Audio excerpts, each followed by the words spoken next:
সকালবেলা প্রচুর ব্যস্ত থাকি, প্রচুর কাজের চাপ থাকে, যার কারণে খাওয়ার সময় পাই না।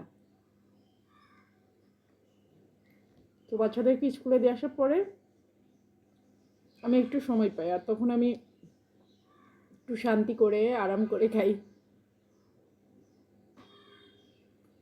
প্রতিদিন সকালে কিন্তু আমি রুটি পরোটা এসব খাই না, মাঝে মাঝে খাই, যেমন আজকে খাচ্ছি।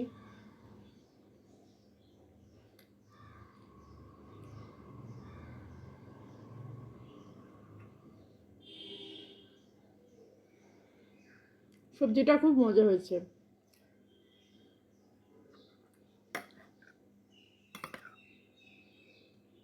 পাঁচমিশালি সবজি আমার সবসময় ভালো লাগে, আর নিজে হাতে রান্না করে যে কোনো জিনিস আমার খুব ভালো লাগে।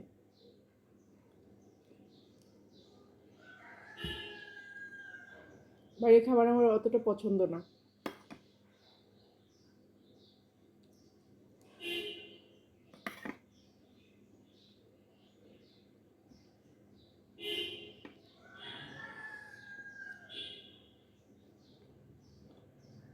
আসার সময় কিছু ফ্রেশ সবজিও কিনে নিয়ে আসছি বাবুদেরকে স্কুলে দিয়ে আসার সময়।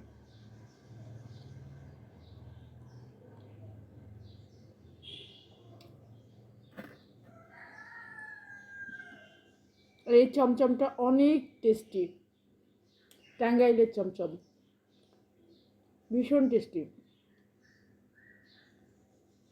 মিষ্টি স্বাভাবিকভাবে আমি খাই না, আজকে মিষ্টি নিয়েছি কারণ এটা হচ্ছে পোড়াবাড়ির চমচম, টাঙ্গাইল থেকে নিয়ে আসছিল, তো সেজন্য এক পিস নিয়েছি। খুব টেস্টি চমচমটা।